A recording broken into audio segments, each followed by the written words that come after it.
Alexander Wrights here, and today's video we're going to be going over my brand new stationary roller top desk. I posted a short of it the other day just showing you the uses that I have found, and I just wanted to post a more in-depth video on the desk. It's in the middle of my office at the moment. We're going through a bit of a reshuffle, so looking to kind of make the most of this space. But yeah, so stick around for the video. I'm going to go over what I'm using it for, how I'm storing things on it. And if you like stationary content like this, just make sure you like, follow, and subscribe, and keep up to date with the things that I'm posting. But let's get on to the video.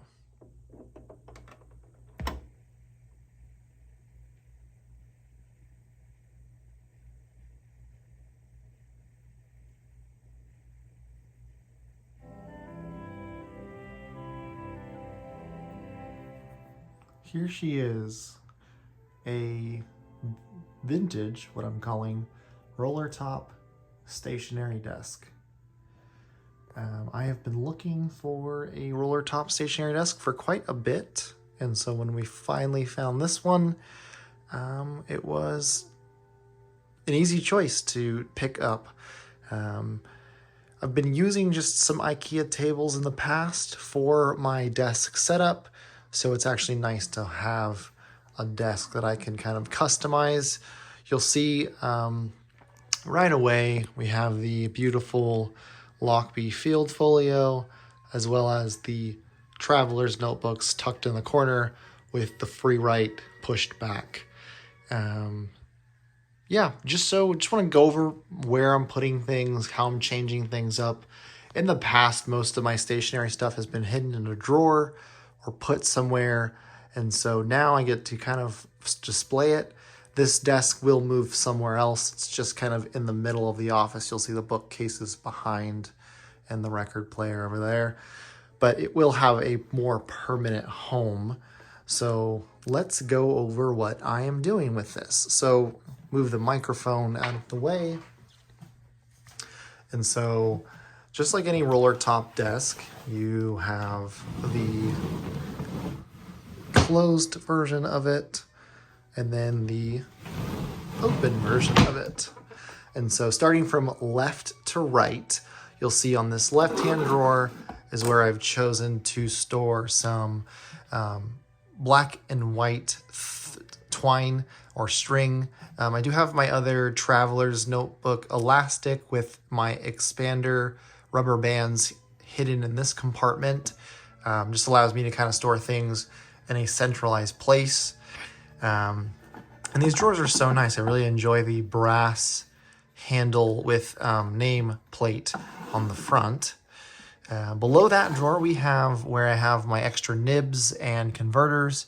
You'll see I have a Lamy nib there. I have a Kaweco converter here, some fountain pen cartridges. There's another nib there, and then a little wooden cross in the background. These little kind of vertical slots, they're actually perfect size for the passport traveler's notebook, so you can just tuck those in here. Might be an excuse to pick up another one, but I believe they're intended for a mail slot. This is what you consider a stationary desk or a secretary desk. And so on this side you have my ink swatch book that I keep just to know what I have as far as inks. I do have a Lockbee Quarto in the brown, and then the mini Lockbee field guide here as well, which fits perfectly. We move over, have some of my ink here. My ink doesn't all fit in these two spaces, which may mean that I just need to stop buying more and just start using them. So you see some Tom Studio, we have some Diamine, some Noodlers, and my current favorite, which is this Waterman Harmonious Green. This ink is really good for pens that can be a bit temperamental. I currently have this in a Lamy, but I use Waterman ink in my Kaweco Supra. the Bach 250 nib can be a little bit difficult with some of the more niche inks, and I found that the Serenity Blue of Waterman, those cartridges work perfectly. Moving over, we have the Lockbee Passport in brown. I've been thinking about picking up one in olive, just like the way the olive looks. I have the olive here, or I guess this is technically blue. I don't know, it looks both, but there is an olive one. But I would mind picking one up to put in store here. Tuck those back. We have my Galen leather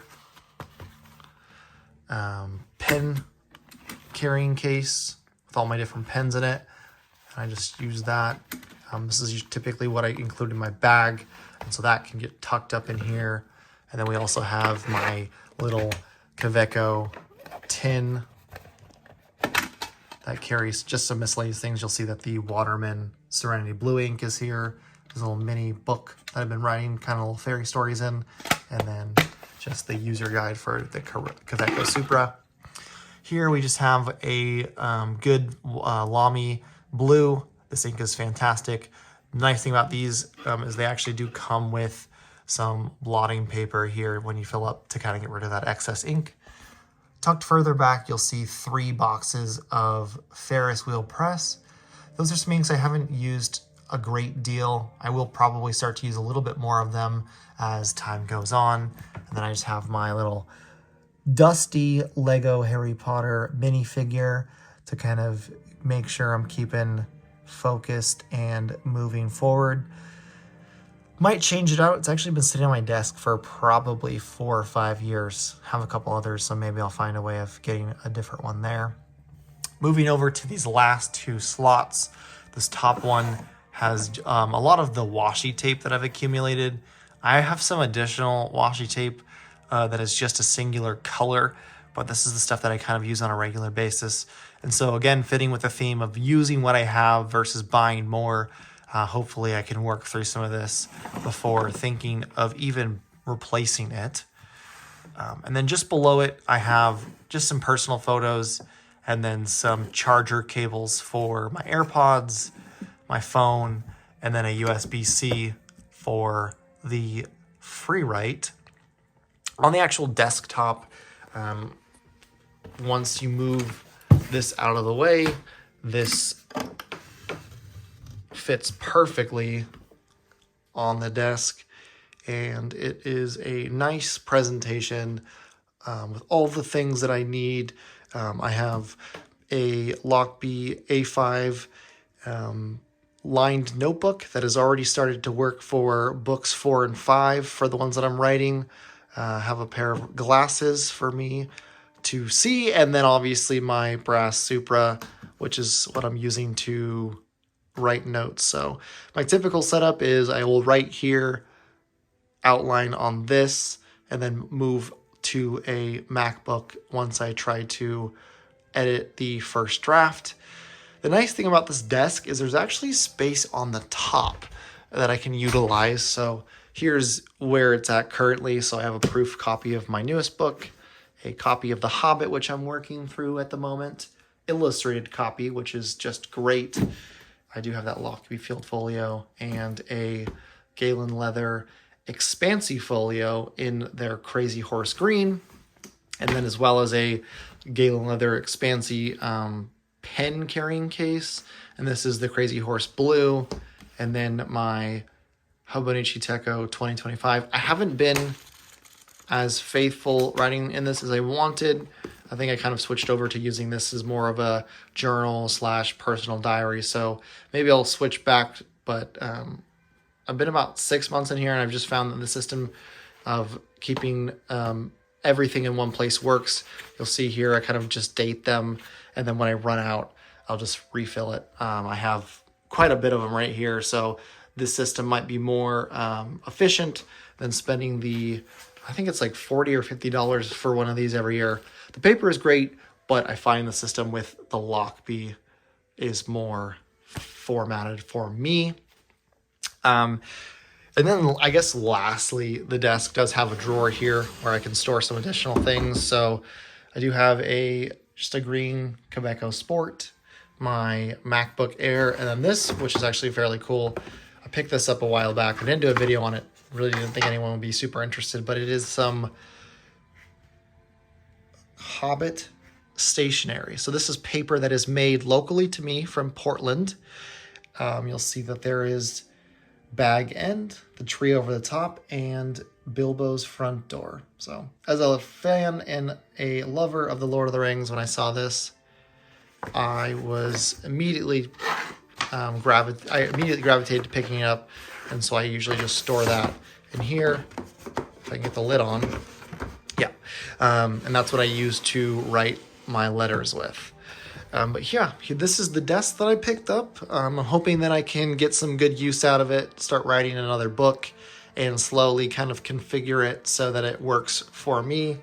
I realize now that I actually haven't ever done a tour of my library or my bookshelf, and so I'll kind of pan over to that just for a split second. I have quite a bit of books, kind of accumulating rather than reading, but you'll see on that top left, we have historical fiction. Below it is mystery. To the right are all my Harry Potter or children's books. We have our Lord of the Rings fantasy / Narnia. Some more classical, but writing guides. These are all my theological books. Some more fictitious books, fantasy, miscellaneous, more miscellaneous, and then just random bits of junk. Over here, you'll see all of my different notebooks. So I do have filled ones that I store here. And then these are all just the blank refills that I've yet to use and that will be used sooner rather than later. But that is the video. I hope you enjoyed it. Just a really quick overview of this desk that I picked up. I'm super excited to get to use it. And I just wanted to share just how enthused I was and just how excited I am to finally have a desk that kind of matches my personality and one that I can utilize to as part of my writing process. But anyways, that's it for today. If you like this video, just make sure you let me know. Have any questions, just leave a comment and I'll respond to it as soon as possible.